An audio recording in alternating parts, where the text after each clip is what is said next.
of the Board of Education, and the superintendent will lead us in the pledge.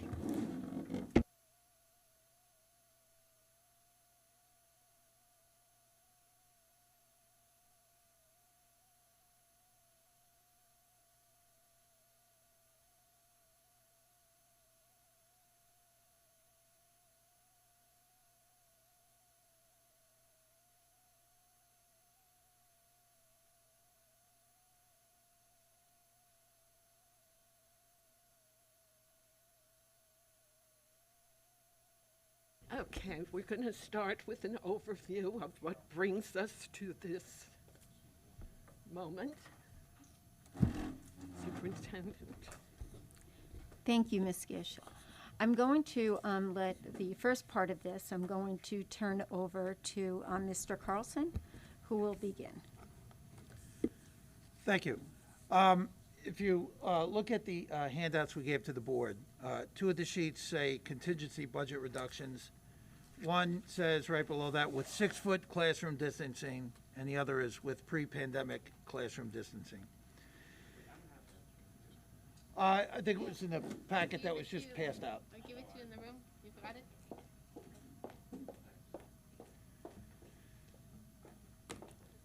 it? So the proposed budget, the one that was defeated twice,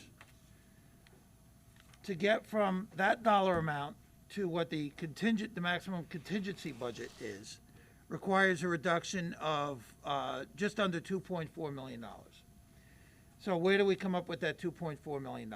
That's the first question. So these two sheets show two different scenarios. The first, the 6-foot classroom distancing, which is basically what we've had all this year.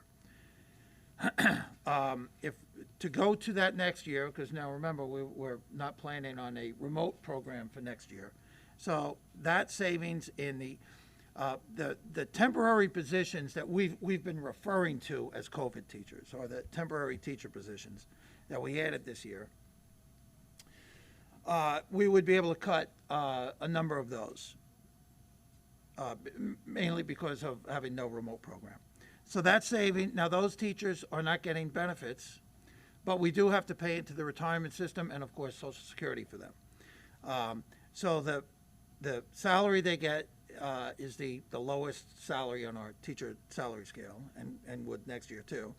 And the savings on that is about $933,000 for those. The rest of the almost $2.4 million would get made up for in reductions in various equipment codes, contracted services, and supply codes, mainly in the areas of administration, custodial, maintenance, things that would have the absolute least impact on kids. That's how we would get to that $2.4 million. And again, that's if we kept the 6-foot distancing. Now, if you look at the next sheet, if we go back to, for lack of a better way to say it, instead of saying 3-foot or 4-foot or whatever feet distancing, if we went back to pre-pandemic staffing, meaning a year ago March, the teaching staff we had in place then, those numbers, if we went back to that, then we would need none of those COVID teachers that we have right now. We have 34.7 FTE COVID teachers right now, plus we have some teachers that are our existing teachers that have been here taking on additional classes. So that was our additional cost this year. But if we went back to pre-pandemic distancing, we don't need any of those COVID teachers. So the cost for them, including what we have to pay to the retirement system for them, we have to pay into Social Security for them, covers that entire $2.4 million. And it literally comes out to $2,000 more than that. So that would be the only thing we have to cut from the standpoint of getting the proposed budget, the one that was defeated, to the contingent budget amount. If we went back to what our staffing was a year ago, that takes care of it. So the question, now that brings us up to the question of what is the board most comfortable with as far as going into next year. And just to remind everyone, the reason we went above the cap in the first place was, well, one, for a long-term standpoint, But also, it would have put us, if the budget had passed, it would have put us in the best possible situation from a financial sense of not knowing what COVID would bring next year. And it would put us in the best position to deal with whatever COVID might throw at us. That was the reason to go above the cap. All right, that did not pass. Okay, we knew it was kind of iffy at best to start with. And then to the other side, if we had put the budget together to comply with the tax cap, we would have had to make a number of cuts. Even aside from the COVID teachers, all of that, we would have still had to cut probably at least 20 teaching positions next year if we had gone out under the tax cap. That's why we did this way. With the contingency budget, all we have to cut to get to the contingent amount is those COVID teachers. Nothing more than that. So. Thank you, Mr. Carlson. So also in front of you, you have two separate charts. One that shows 3 to 4 feet distancing, which would be pre-COVID or pre-pandemic seating and distancing for our students, and the other at 6 foot. And so really, these charts are more specific in terms of where the staffing reductions would take place in the classrooms. So if you recall, pre-pandemic, our classroom sizes at the elementary levels were very well balanced across the district. So we would go back to those classroom sizes that originally were in place during the 2019-2020 school year. Last year, as you know, this current school year, we reduced class size in order to create the 6 foot of distancing in all of our classrooms. So in some of our elementary classrooms, we could have 22 students. In some classrooms, we could have 18, depending on the size of the classroom. At the secondary level in the junior high schools, most of the classroom sizes were 18 students, and at the high school, 19 students. We did utilize some other larger spaces when we had more students, such as our music rooms, our auditoriums, and other settings to the LGI at the high school to accomplish what we needed to do. So these two charts in front of you pretty much summarize what Jeff Carlson has discussed. And you'll see on the first chart with 6 foot of distancing, we would go from the 21 COVID teachers at the elementary level, which were all of the classroom settings that we had created, to having 13 COVID teachers needed to create the 6 foot distancing in the classroom setting. And at the elementary level, the remaining COVID teachers would be 1.5. At the secondary level, obviously we need a great many more COVID teachers to be able to accomplish the 6 foot distancing in all 3 secondary schools. So you go to the 3 to 4 feet and you can see that we would be eliminating all of the 21 COVID teachers at the elementary level, and in addition, 1 probationary teacher that would not be needed due to the spacing. At the secondary level, we would eliminate the 16 COVID teachers, and the class sizes would go back to pre-pandemic class sizes.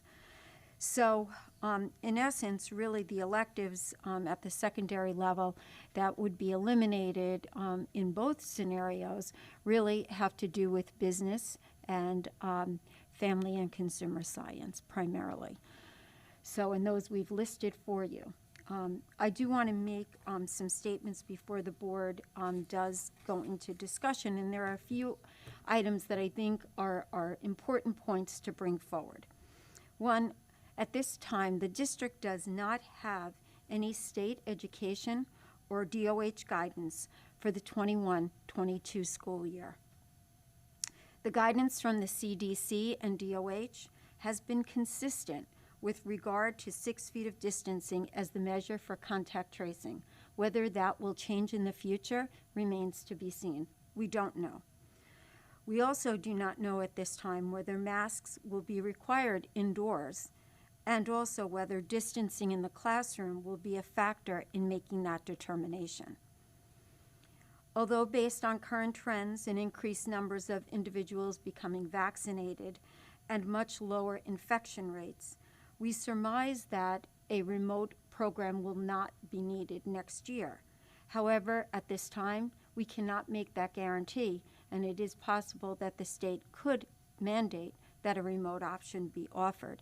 I do want to point out in our preliminary survey that 98.6% of the parents who responded did respond that they want to have their children in person. Approximately 80% of the parents responded to that preliminary survey. Last summer, districts were provided with guidance, and then that guidance changed near the end of the summer. So we can anticipate, based on what has been historically in place, that there could be the guidance could be evolving throughout the summer, and that what we get at the end of June or beginning of July could be different than what our expectations will be in August. I also want to say that a significant portion of our student population are not eligible for vaccination. That would include all of our pre-K through almost 6th grade students. Should quarantining be needed, if we don't maintain 6 feet of distancing, and that is what the DOH and CDC remain constant with, then we have to be prepared to, without a remote option, to be able to provide home tutoring to those students, as that will be necessary. So I just wanted the board to have all of that information before opening discussion. Thank you. I have a question. Okay. On the class sizes for elementary, what are we contractually obligated is the max for elementary and secondary? Like how many students each? Okay, so I'll start with elementary. Contractually, it is 23 in kindergarten. Generally, we're below that. In grades 1 through 3, it's 25, and in grades 4 through 6, it's 26. At the secondary level, they're really, except for certain areas such as technology, family and consumer science, and some of our science classes because of the labs, those are all contractual numbers. But otherwise, in classrooms, there could be 30 students. We've had up to 35. That's in the contract, so we're That- not that- violating you- up to we 30. would not be violating this document that you have in front of you would not violate contract obligations. So this 3 feet represents utilizing the classrooms to up to this number, it numbers. correct. So the 3 to 4 feet is representative of pre-pandemic numbers, which were in line with the contract. I just want to ask the same question a different way. Mm-hmm. So next year, would our class sizes be something approaching those contractual limits? Yes. Okay. But not so much in elementary. Those have always been lower, and we've worked very hard to keep those lower. Because as you recall, several years ago, even though we were contractually in line at the elementary level, many concerns were brought forth to the Board of Education. And so we have worked over the years to lower those class sizes at the elementary. So what are you projecting for elementary?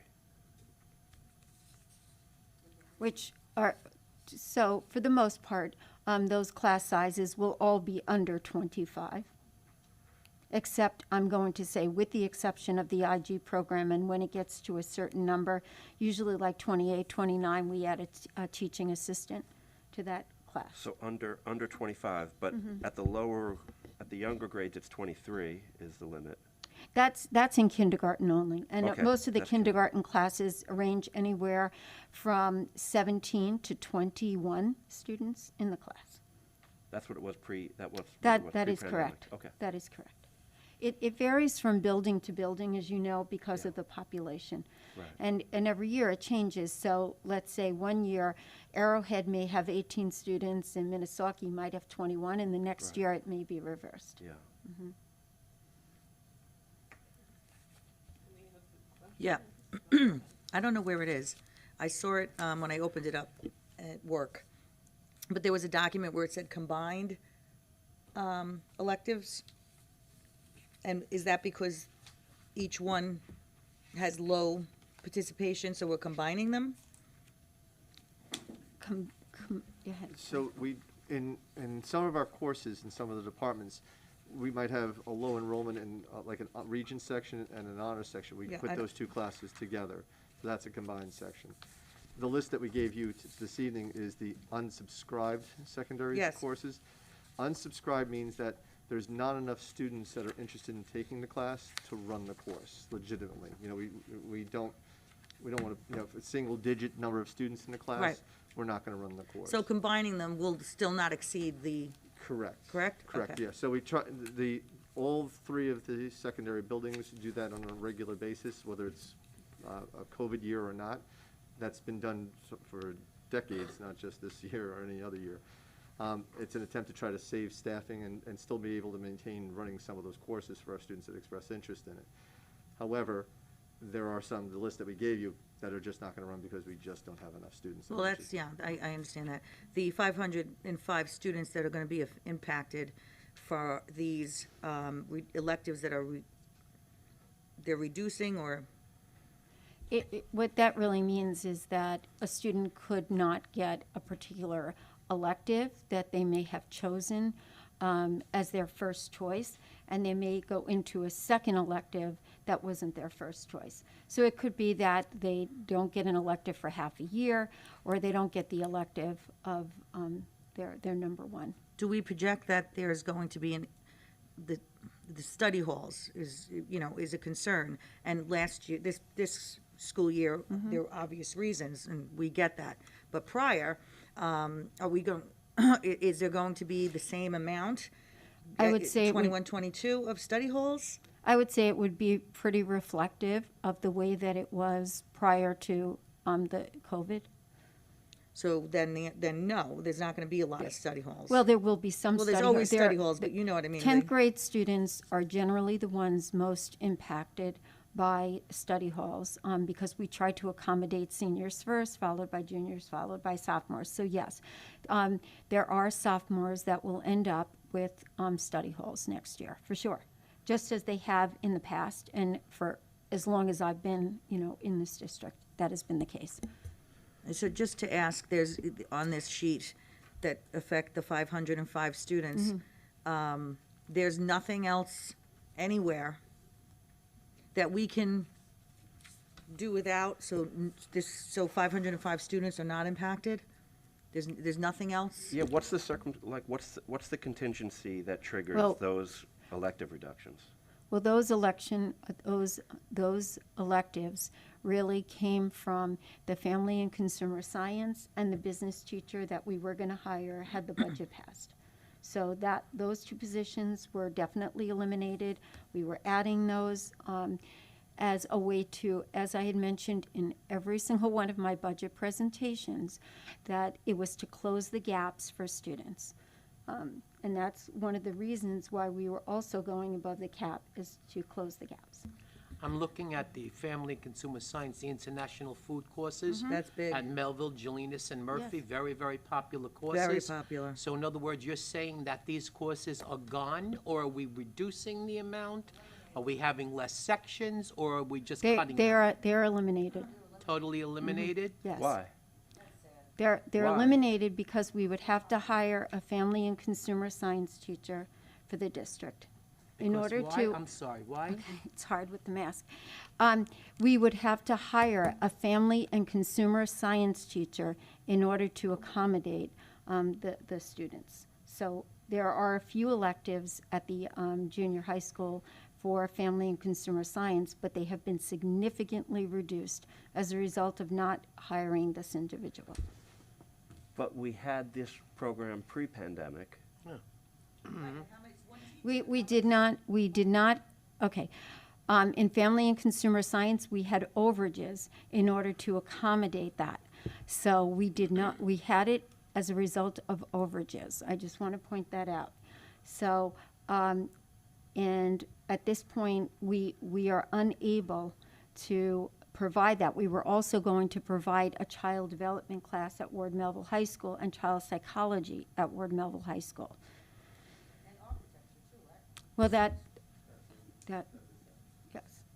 Okay. Just so you understand, the way it works, and Vinny, you've done scheduling many, many years as a principal. The idea is that if the students don't get their first choice elective, they will go to the next two possible choices. And the system will generate a report about how many of them will get in there. As Cheryl indicated, there's always a chance that some students will elect to take a study hall in their schedule. They want to have a study hall. There's some students that want to have the schedule fully scheduled. But it doesn't mean that on the list, this is the number that are impacted by those closures. That doesn't mean that all those students are not going to have anywhere to go. They may go to their second or third choices in the schedule. That's what Cheryl meant before about those switches. It's not it wouldn't be their primary choice. Again, that occurs every year, even if we didn't eliminate these positions. That can occur because a student wants to take a certain course that is only offered one period of the day, and it kind of confines them and limits what are the choices they can take. So that happens every single year as well, regardless of the circumstances here. I mean, we're talking about a .2 FTE at each school. That seems like an inexpensive way to make 185 kids happy. Okay, so what we have to keep in mind is we're not going to be able to hire a .4 family and consumer science teacher. That it will be impossible. You can ask Dr. Baum is sitting here. You can ask Dr. Dabrowski. They will both tell you that there is no way we're going to do that. So the only way to accomplish that would be to give it as an overage of a .2 to an existing family and consumer science teacher. Can we do that? The board can do that if they wish. It is very expensive to do that. I just want to point that out. Like how much? Well, it depends which teacher would take it, because remember, it's considered 1/5 of their salary. So I would defer to Jeff, who probably could give you an estimated amount on that. As Cheryl mentioned, it depends on who takes it, but it could be a .2 would be anywhere $20,000 to $30,000 for each .2. Could be less. Would if it be it's a more much cost effective to keep one of the, I mean, some of these COVID teachers have been amazing. Would it be more cost effective to keep one of the COVID teachers and? Okay. At this point, I'm not sure that a family and consumer science teacher who would be COVID without any kind of benefits would take the job. They are very difficult to find.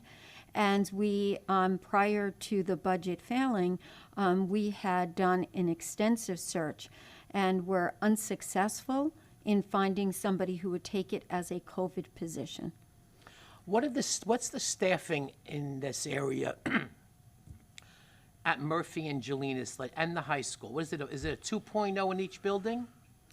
Sometimes it's a little more than a 2.0, depending on the student level of interest and the number of students.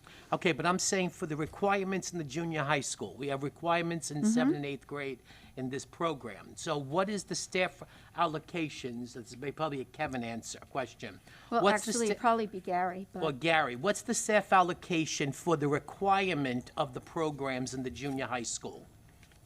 Vinny, in the current year, we have, this current year, we have 2.8 at Julianus and 2.6 at Murphy. Okay, but that's the requirement as far as what the students need to take? And that, yes, and that includes overages though, but yes. And that includes it, but that's not the requirement. I was asking for what the requirement is. are you talking about the 7th and 8th grade Correct, the family New York and State consumer program for science? requirement in Then- that area. Right. That would be slightly lower than that, Vinny, but not significantly lower, because we did not really offer that many electives in international foods.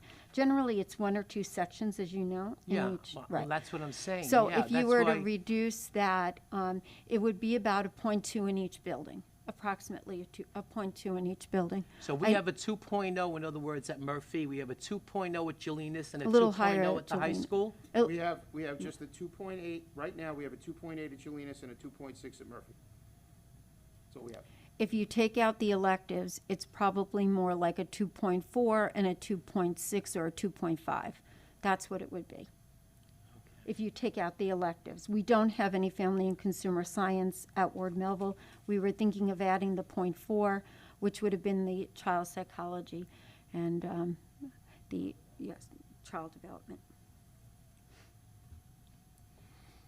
Doesn't make sense. Without hiring, it is very confusing, I do understand that, but without hiring somebody as a probationary appointment in family and consumer science, which would mean an approximate salary of $90,000, it would be next to impossible for us to hire that person. So if we were to give it as an overage, and let's say, depending on who takes it, it could be that we would be paying $60,000 for a .4 person as opposed to $90,000 for a 1.0 person. So next year at Murphy, I'm sorry, it's just that, I'm thinking about doing the scheduling.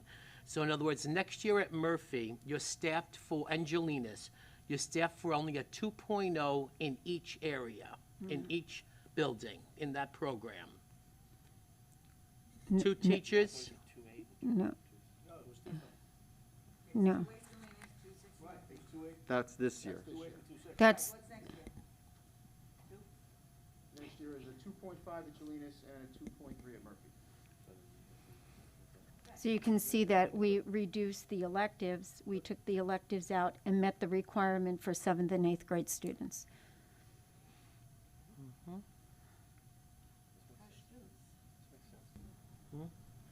Can I ask about this elective reduction? Is it no matter we choose the 6-fit plan or 3-fit plan?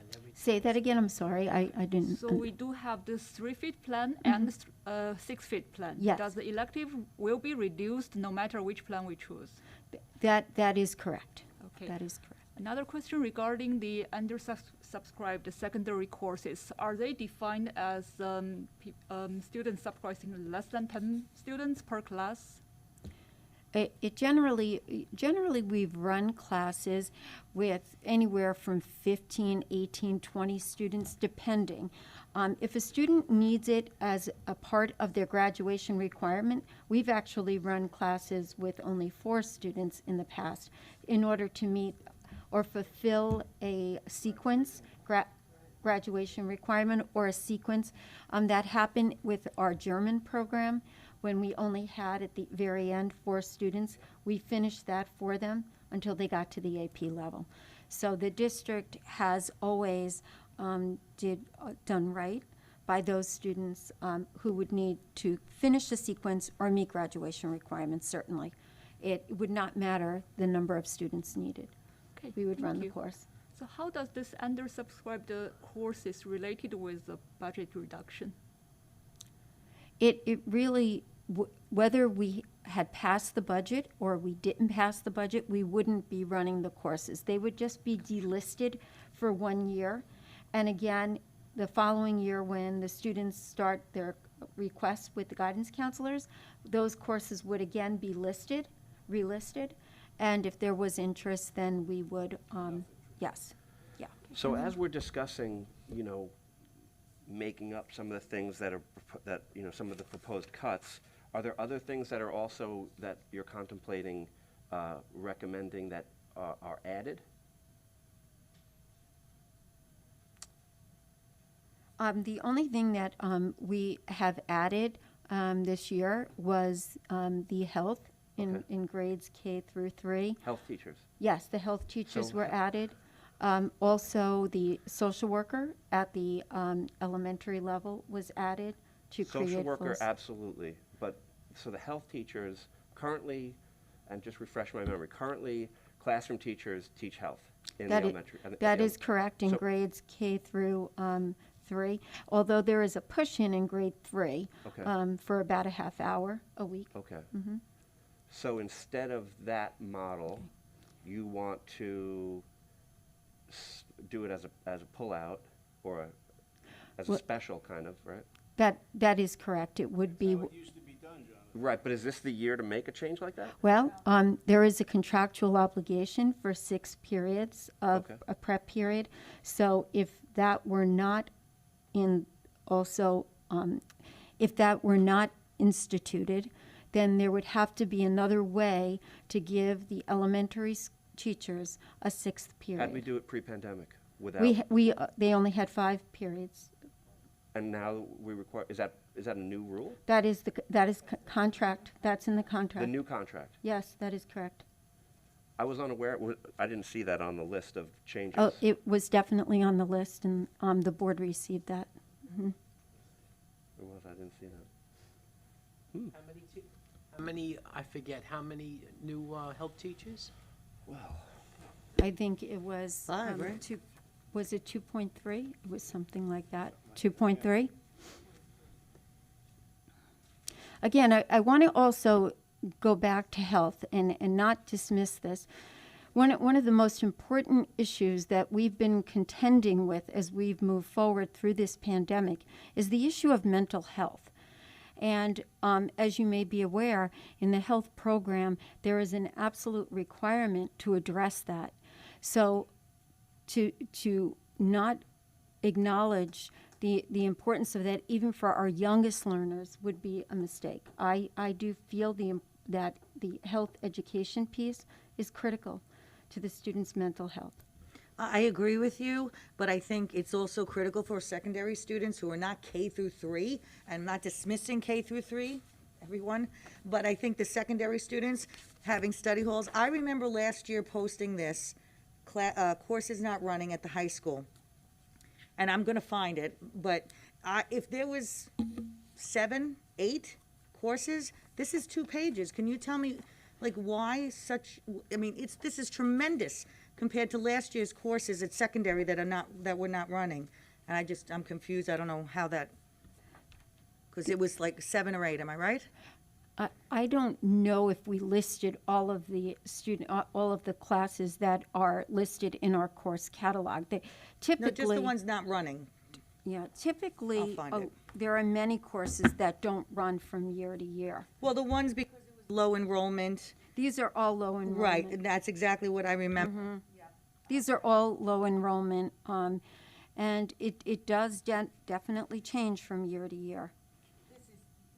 I agree with that, but like I said, if there was definitely less than 10, and this is going back a year, so I'm not positive I'm going to find it because it was actually on the website.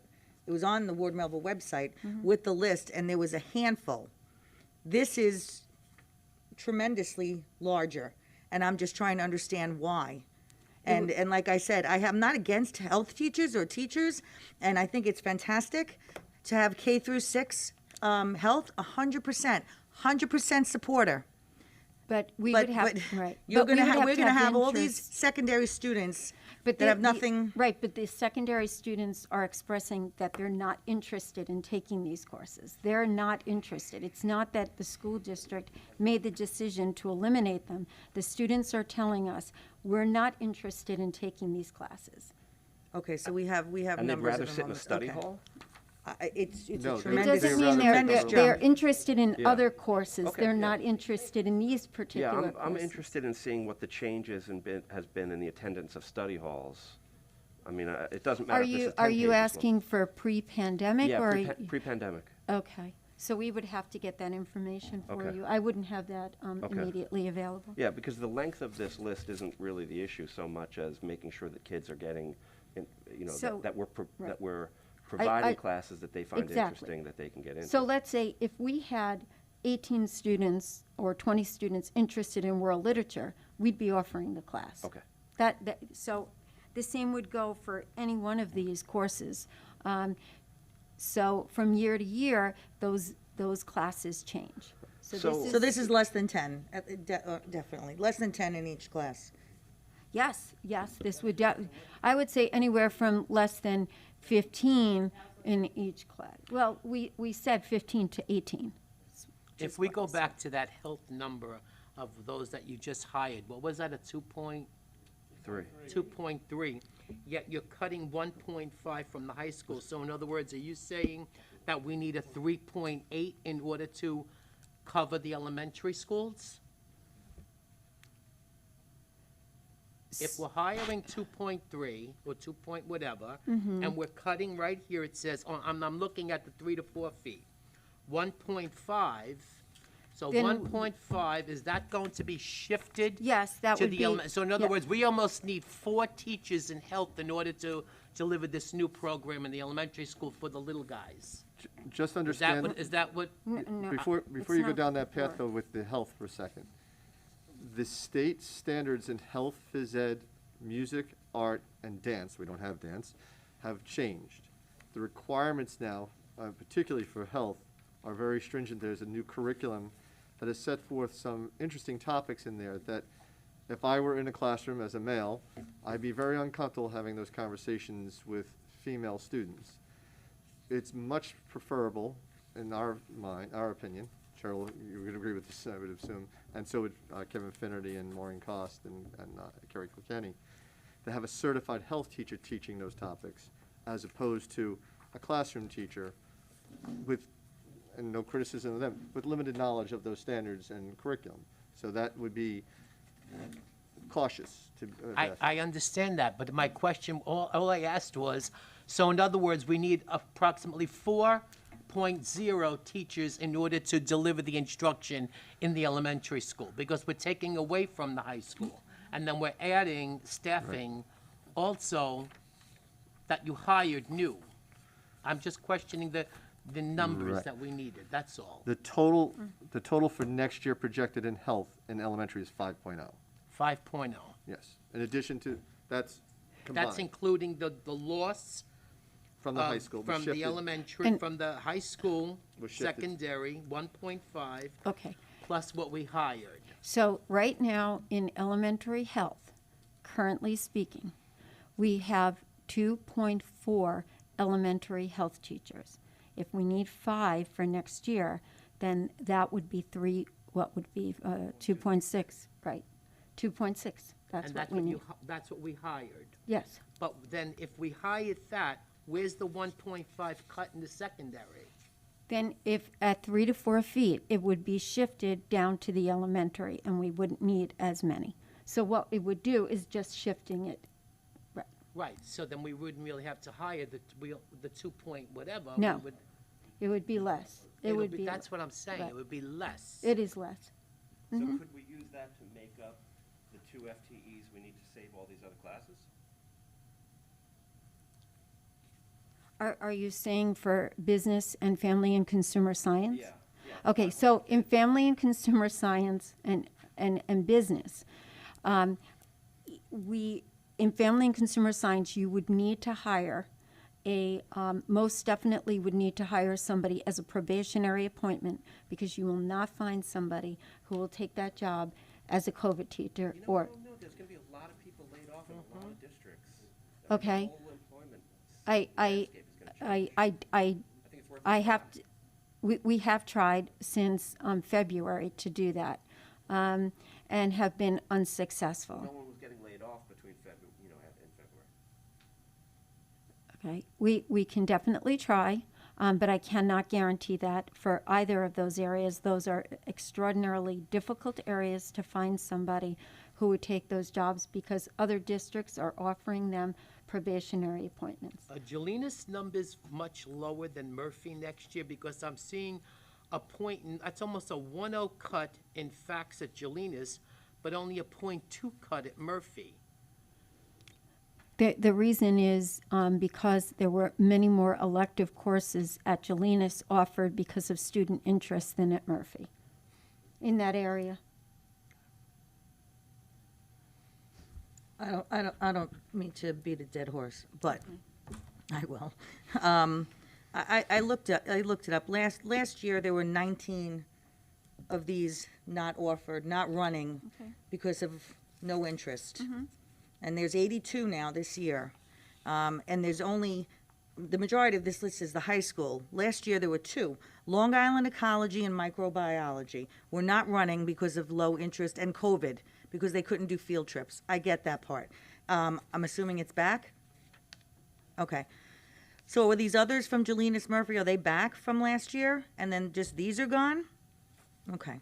Well, that's good, because there's some fantastic courses we cut last year. And here as well. It's just a significant, it's not, like a couple. There's 82 versus 19 that there's no interest in.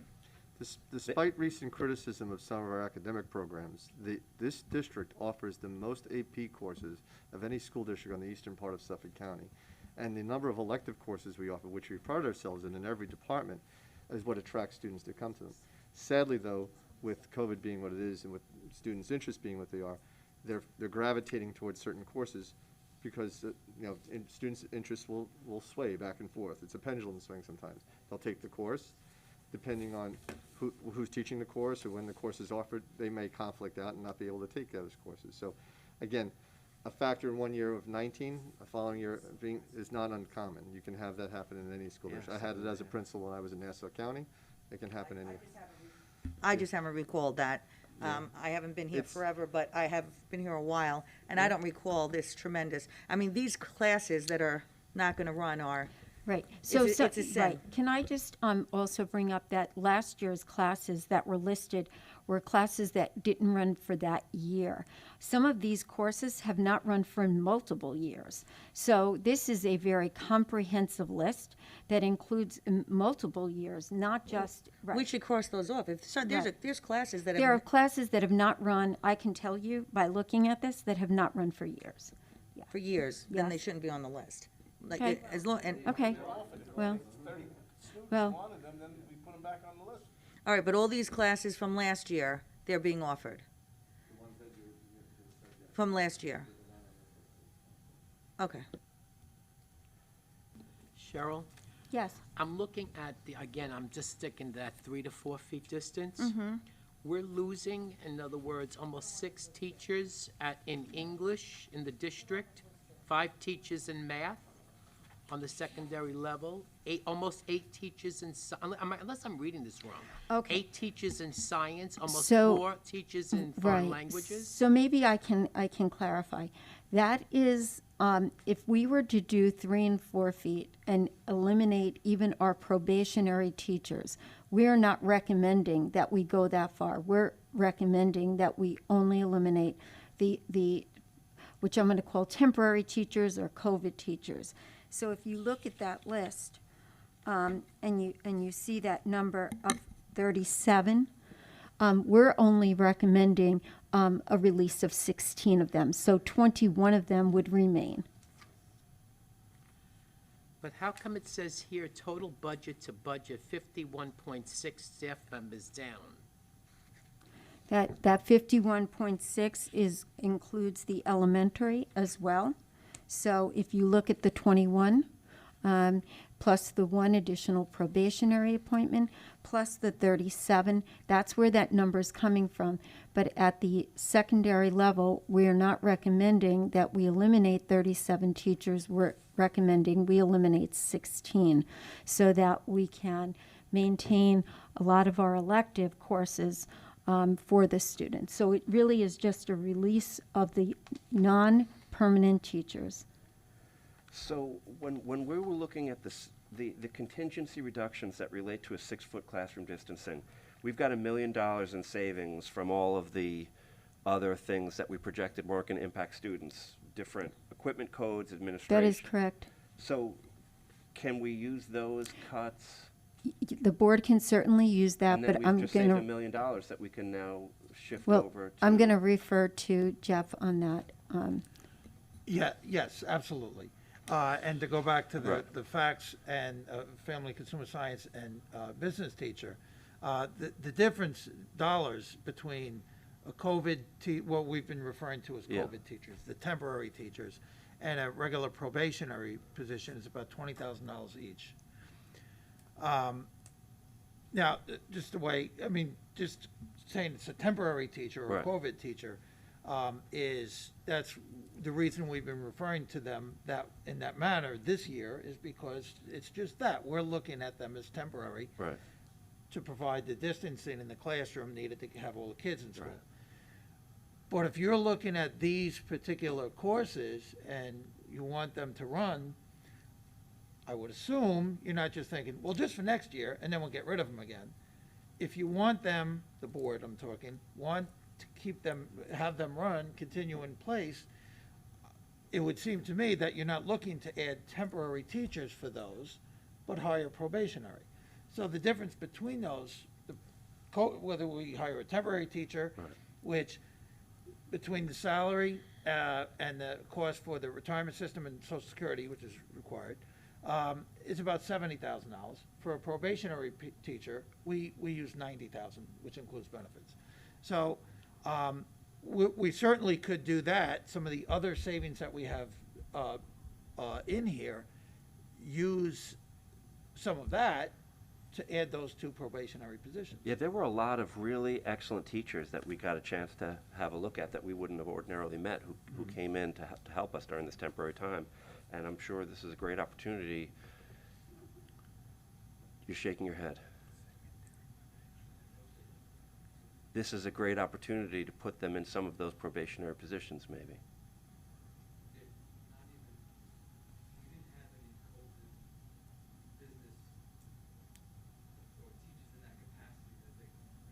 You had more elementary certified people. Oh, so they don't have the correct certifications. Okay, oh, that's too bad. And even with this, we're still going to be reducing on the secondary level 21 teachers that are not COVID. No, we would be releasing at the secondary levels 16 teachers. COVID, it says 16 COVID. COVID and 21 Right, secondary but we're not probationary. we're not recommending the release of 21 of the probationary teachers. That is not the recommendation. We're just showing the information of 3 to 4 feet, but that is not our recommendation from the administration. And We wanted the board to have all of the information available so that you would be able to make an informed decision. And also, the number that you're looking at for that chart is going to an average class size of 25. Right. And the average class size right now is between 18 and 19, depending on the junior high school or the high school. So the 3 foot structure. 3 to 4, Or we'll call it the pre-pandemic, right. or the contractually limited class Mm-hmm. size. We need 2.4 million in cuts, and we have them all coming out. We have all of that 2.4 million coming out of a teaching line. Right. We can, But that's one option. The 6 foot, I mean, I'm just looking at the recommendations that I have here. And then the 6 foot recommendation has us pulling $1 million out of all these other lines. So, again, can we find ways to, so we have to, I'm understanding that the COVID teachers are not properly certified to cover some of these things, but could we use some or all of that $1 million and transfer that back over to educational lines and pull in probationary teachers to cover electives, keep kids out of study halls, and, make sure that the offerings for all those middle kids Yes, you stays absolutely, robust. the So then board that's- absolutely I think can that's what we should do. request for us to do that. Yes. I mean, in my opinion, that seems like a great way to go. So what we would need direction from the board is, are you suggesting that we go to 3 to 4 feet as opposed to 6 feet? I think that we've got to be prepared, obviously, because we don't, as you very correctly point out, we don't know the Delta variant, some other, so that's a contingency plan to have on file. But I think sitting here today, we should probably assume it's likely that things are going to be back to normal by then. I certainly hope so. Yeah, me too. That We would have to be, pick- we have to I pick think a way it to is go. everybody's wish and desire that that be the case. Again, I just don't know, and I don't want to be sitting here surmising what's going to happen, and then we're in a situation in August where things look different, and we're expected to find additional teachers because we have to go to 6 feet of distancing. Yeah, that's what happened last year, remember? Yeah. But that's because it happened to everybody. We were caught off guard. Yeah. We Yes, didn't and know. we could get caught off guard again. Right. Is what I'm saying is, I just want to say this. The pandemic, even though we know the infection rates are low, we know more people are being vaccinated, it is still here. The pandemic is still here. And we do have a major portion of our student population that cannot be vaccinated.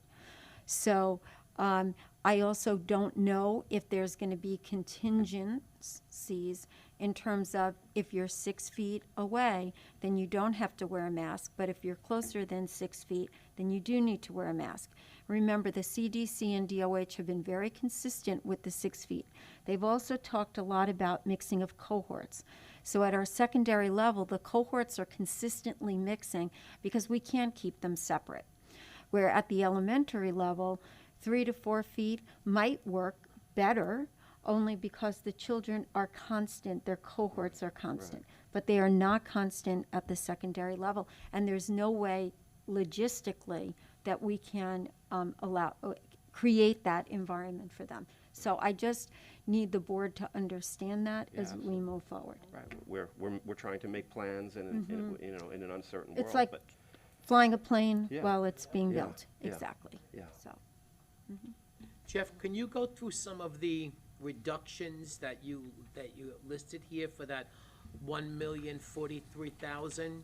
What they Sure. would be well, I'm not asking it for every little thing, you know. I mean, just roughly, what are we cutting, for example? What's administrative cuts? What are we talking about? Building level for 207,000, things like that. Right. Those are equipment codes. Now, under a contingency budget, there are some constraints that we're under in purchasing new equipment. Anyway,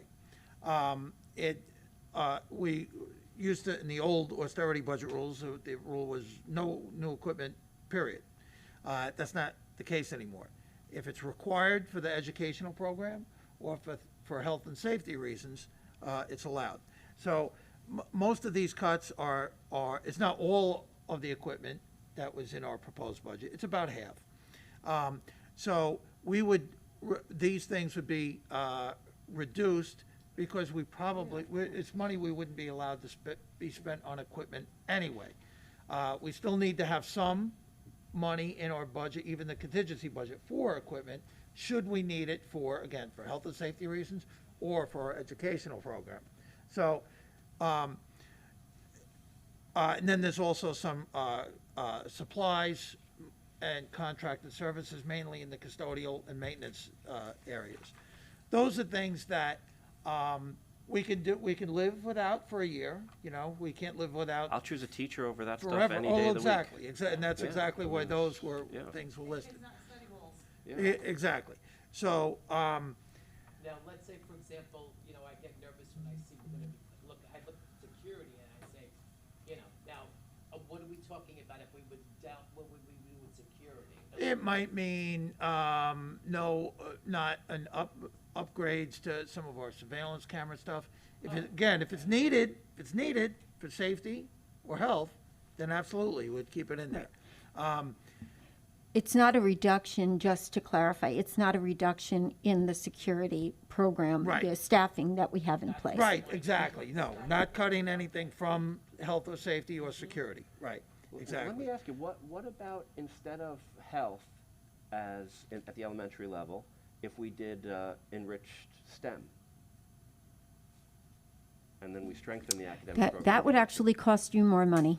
Than a health teacher? A STEM Yeah, teacher costs more than a health well, teacher? it will cost you more money because you would be putting back $500,000 in STEM as opposed to 2.6 teachers. Yeah, that's significant. That's 5 teachers. So remember that program, would be much more difficult. And then what would happen is we wouldn't necessarily be able to provide STEM to all of the students. It would just be some grade levels that we would be doing that The for. reason being because the health program would be less expensive to implement because we're already kind of halfway there, you say?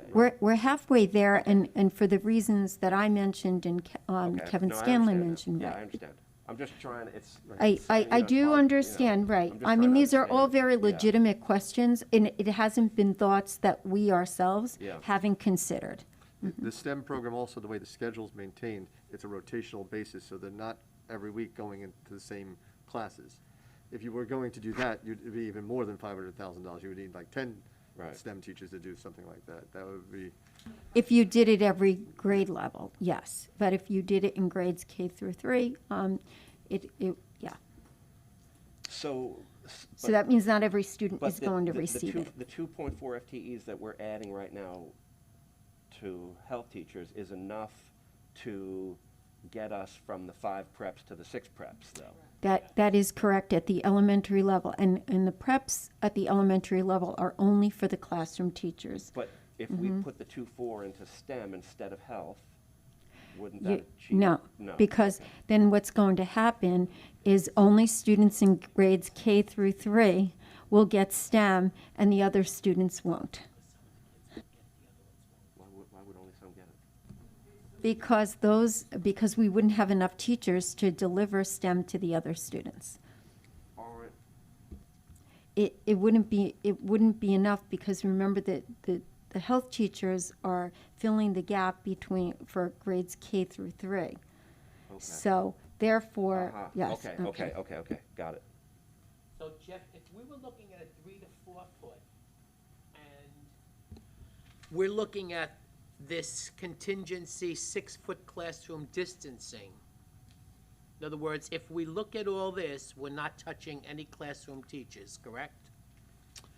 With which one? Well, Except with for either the- one, yeah, except for right, the right. reduction, Both of where it these, says both of these, reduction in COVID teachers, including their FICA and TRS. right, And then everything else, the equipment, auditorium lighting, Right, this, right. miscellaneous, all of that, almost 2.4 million, what you need to cut, will not be affecting any teachers, classroom, no, just the COVID teachers. job, On the one, and then even on the other one, courses, et cetera. right, on the other one, it's if we were to go back to the not necessarily all the cuts on the 3 to 4 foot distancing, but just pre-pandemic staffing, where we were a year ago, and we cut all of those 34.7 COVID teachers that we have, that satisfies all those cuts.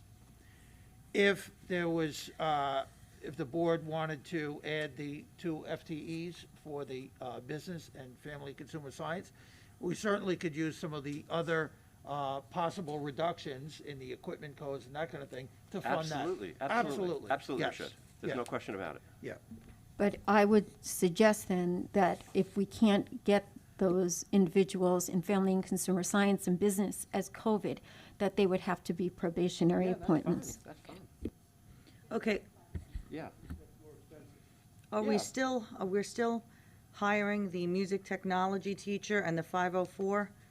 Is that still a go?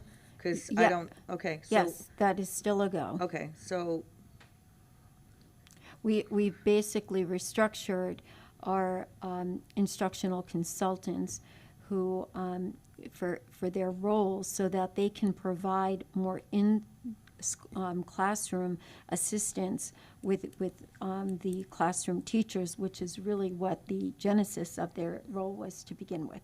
And to pull off the 504 pieces, because those responsibilities are taking them away from their original duties. And I think it is really a critical position that is needed. I do.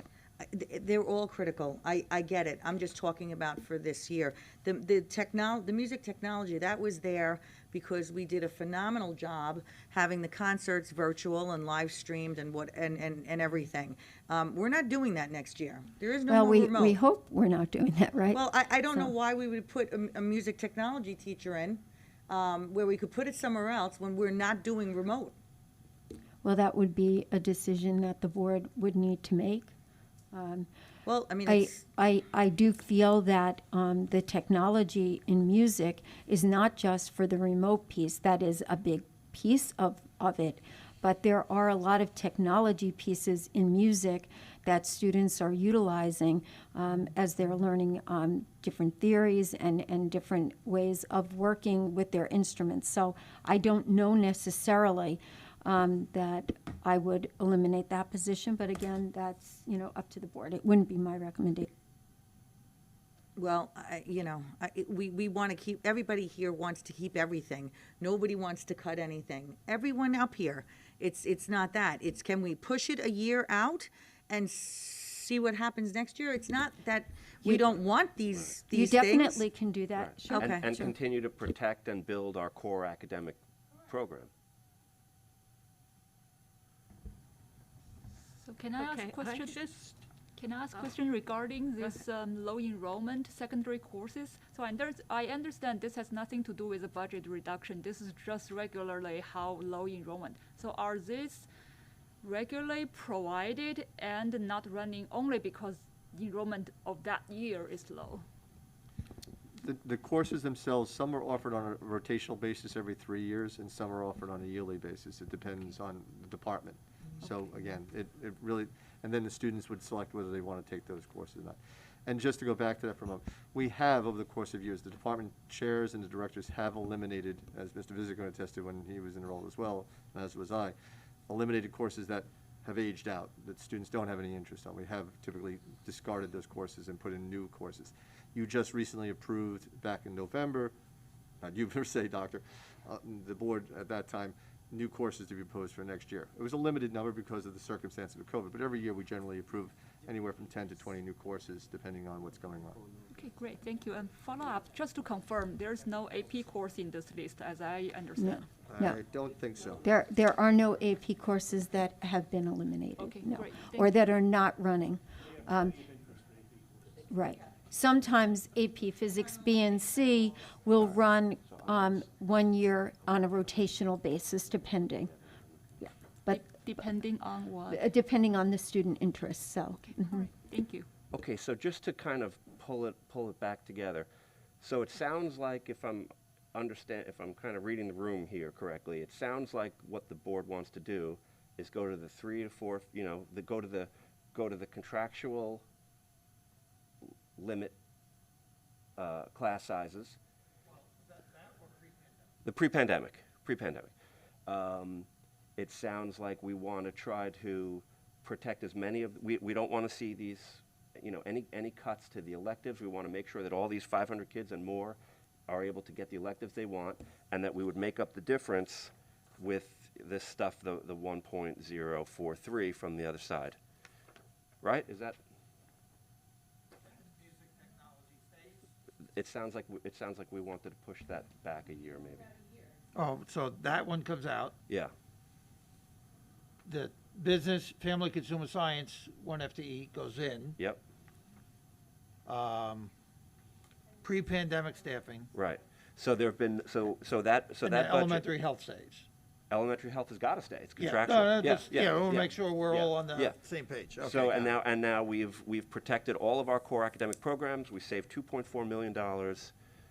Right? Am I speaking correctly here? Okay. So is it that- sounds like that's what we want to do. And then where are all of the contingency pieces for the COVID positions, all of those?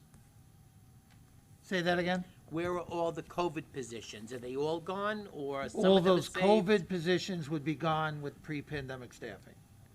Right. Vinny, are you asking about the secondary, the 16 secondary? Yes, Okay, yes, yeah. they'd all be gone, in other words?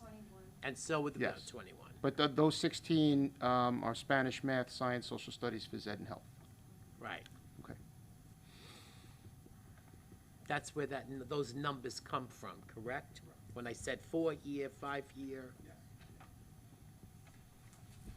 Last I just question. want to be sure that we're not counting the same money twice. You know what I mean, Jeff, that when we say we're removing the COVID teachers. Oh, we can't count it twice? No, I'm kidding. No. I'm kidding. I would hope we're not. I mean, Oh, I've well, that listened changes to a things. lot No, of I'm kidding. things. I'm sitting here and I'm saying, Carmine's out there watching us. I'm kidding. are we?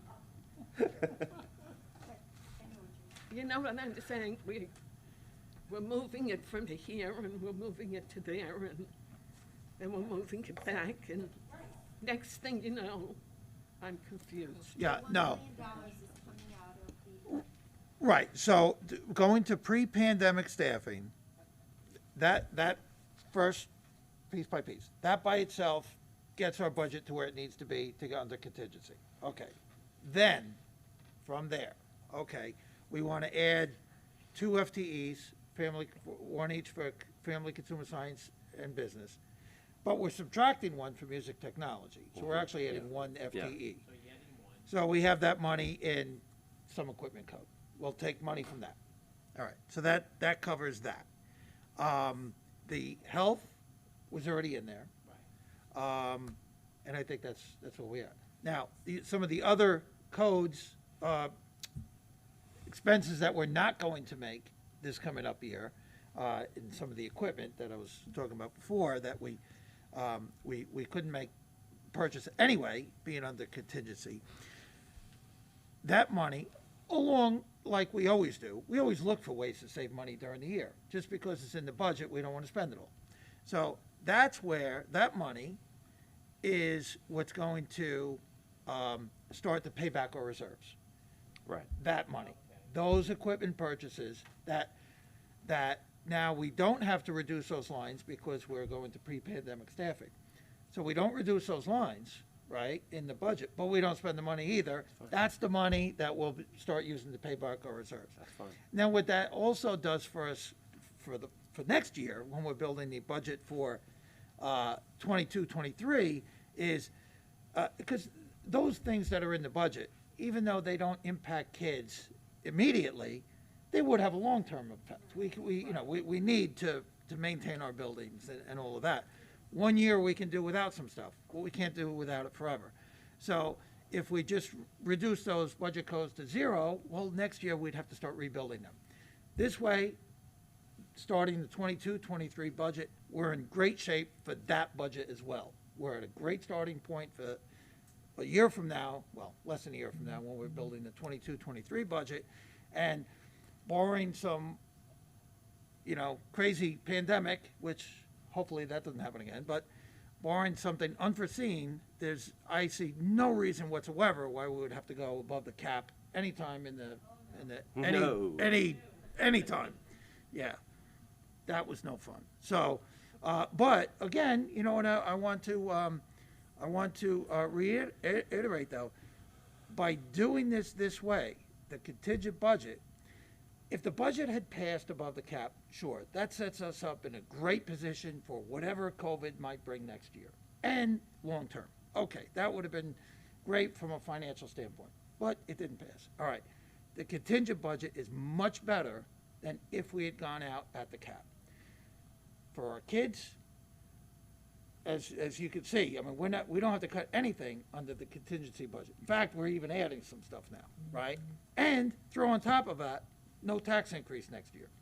So, and now starting the 22, 23 budget, we're already in great shape for that. So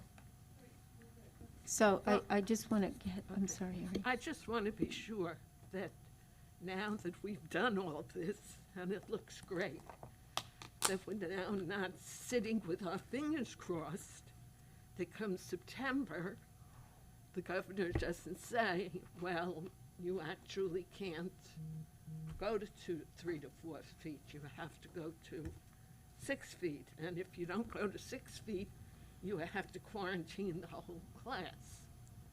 If there's No, we a don't. case. Only 6 feet.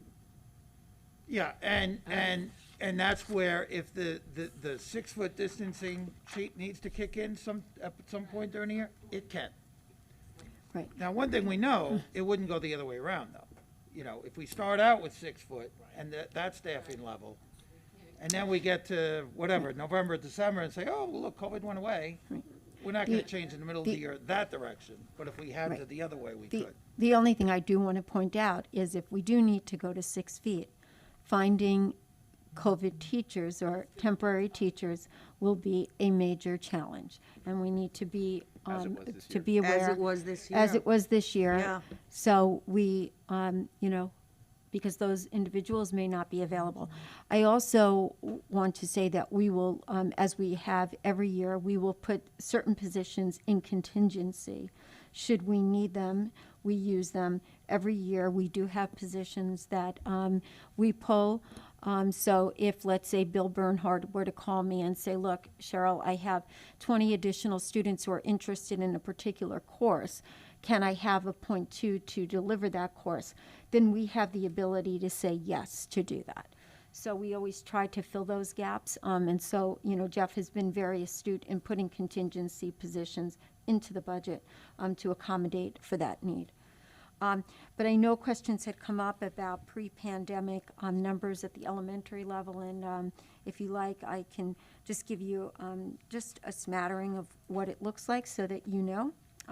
So at Arrowhead, and I'll just read these down from grades K through 6, 17.5, 18.75, 20.75, 18.50, 23, 22.25, 23.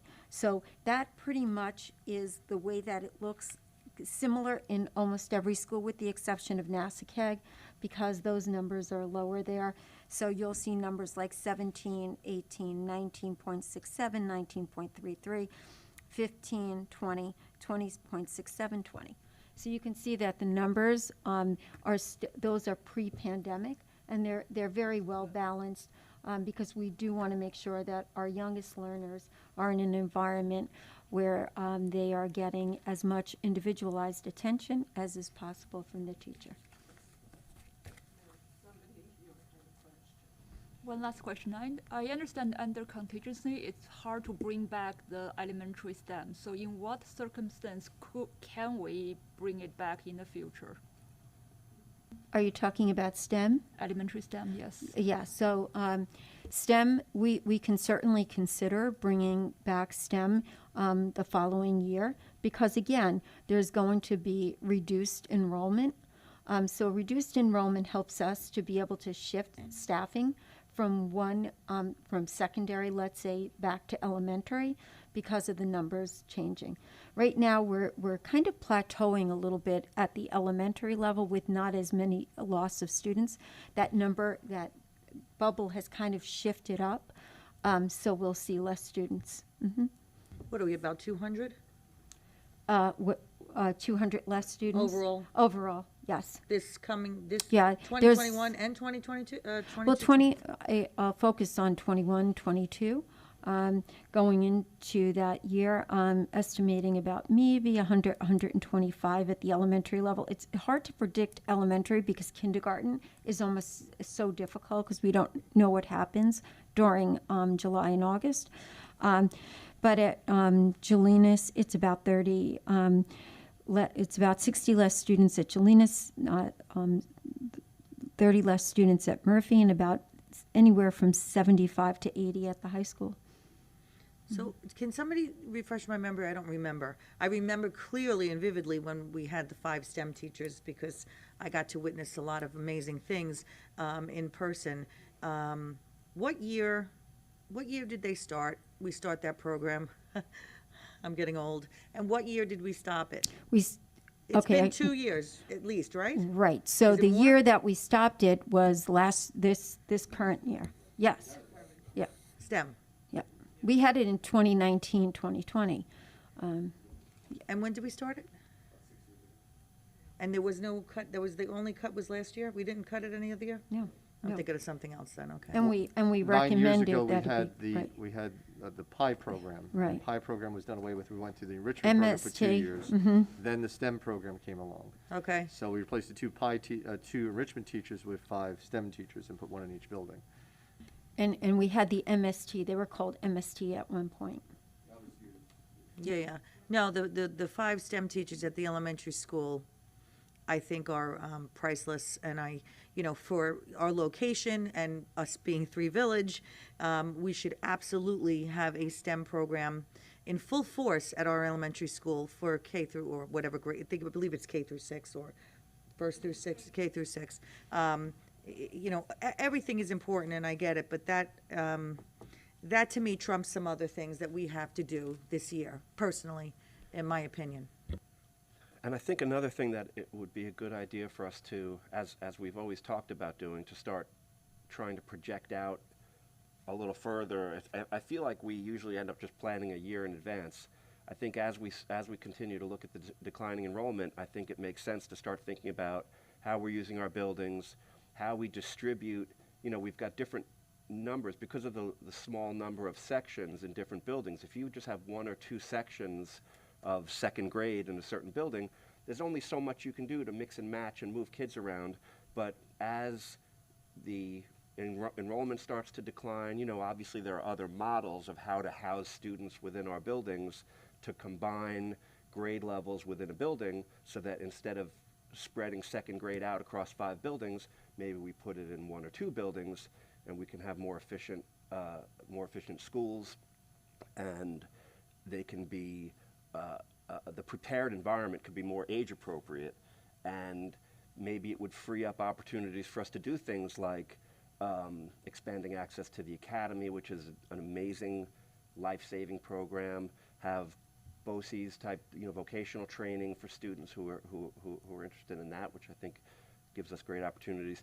So I think that as we go forward and are looking at continued declining enrollment, I think it's time for us to be creative and start planning out further. I was just going to say to that end, I think, sometimes doing the regular work of any operation, you're kind of on a good schedule right now with the number of meetings that tend to happen to get that work done, but to do long-range planning and to start thinking creatively and looking at best practices elsewhere, maybe we could add a couple of meetings so that it's not just grinding through the business of the month, and there's some ability to think forward. Totally agree. We used to meet twice a month, and during budget season, we met weekly, and it was a grind. But now we meet much less often than that. I totally agree with you that we should get back to that, because it gave us an opportunity to have these kinds of discussions where we could, just not packing so much into fewer meetings, but it opens things up a little bit and lets us have more of these kind of discussions. I just want to just point out with elementary enrollment, it's interesting that kindergarten this year is slightly higher than last year. And it'll be interesting to watch that dynamic to see if that continues as we move forward. I'm also noticing that whereas Nassau was our smaller school, now Mount Elementary School has the least number of enrollments. So there is a shifting that is happening that I think we need to also keep an eye on as we move forward. But it is interesting to contemplate the fact that we were able to go from we've having all these discussions about 3 feet, 6 feet spacing. Remember, we did it in the same building. We didn't go and move into a new building somewhere. So there's a lot of room. Most of our buildings were built for many more students, as you know. Just think about Ward Melville High School. It was built for 2,500 students. Right. And right now, next year, it'll probably be closer to about 1550, 1560. Mm-hmm. Plus, we added on to the board program. I Yes. graduated in the 80s. There was no extension, new wings, or anything. And there was 850 in my class Yes. graduating. So, Right. yeah, we are lucky, and we did a phenomenal job. Everybody did a great job in our district, keeping us open and everything that we've done. But unfortunately, now we have to make things work for our kids, and that's it, basically. Right. We're here for it, make it That's work for our right. kids. And do the best we can for our kids. I do want to point out something about Ward Melville. Back in the 80s and even in the 90s, it was an open campus. Right. And therefore, students weren't required to remain on campus. In addition, the number of credits that were required for students was less than it is today. And the requirements were not the same. So we have to keep all of that in mind. Yeah, but it was right. also, what, less than half the size it is, or half the size it was then? You know, I Ward mean, everything Melville, is. I don't know if it was less than half the size. I mean, I would refer to Jeff on that, but I don't think it was. It's not this, it's not, you know, it's not the same. Right, It's not but the same buildings, and I most- get it, right. but. Most students in 12th grade took 5 classes, so, yeah, it was a lot different. And it was a lot smaller.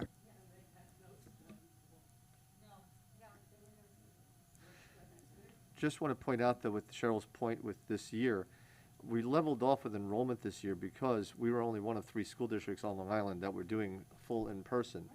We had 150 families move from New York City into houses here in the district in the course of that time, since last August. 150 new families came into the district. Yes, they're staying. So, but what the reason why Cheryl's explaining the enrollment change for next year is that districts now are all going back to in-person. So that flood of people coming to us is dissipating. So we're back to where we were, as you said, 2 years ago now, so.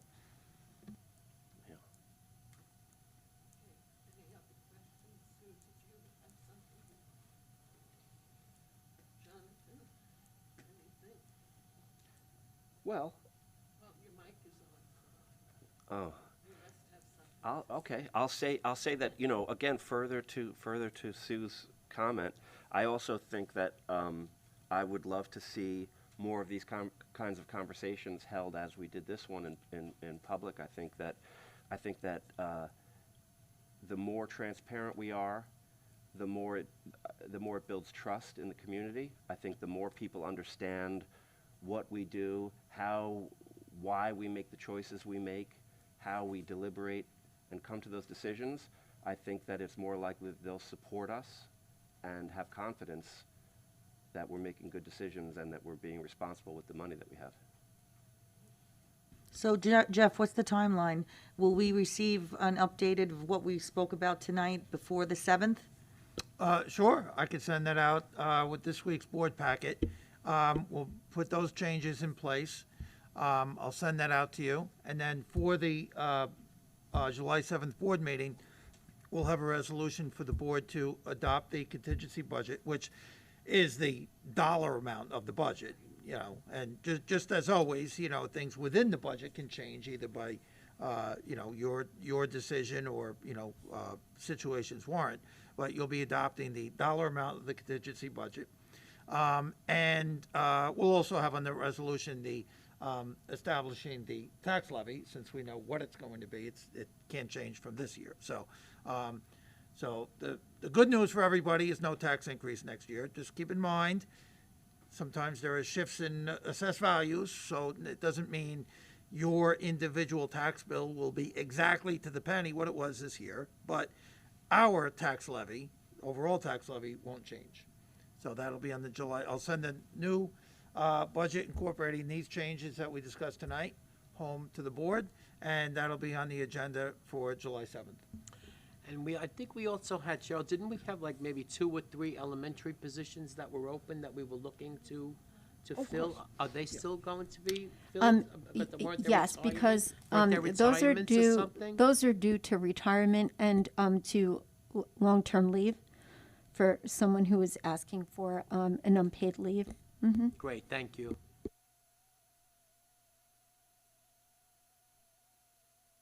Any other questions? Everyone's clear on everything.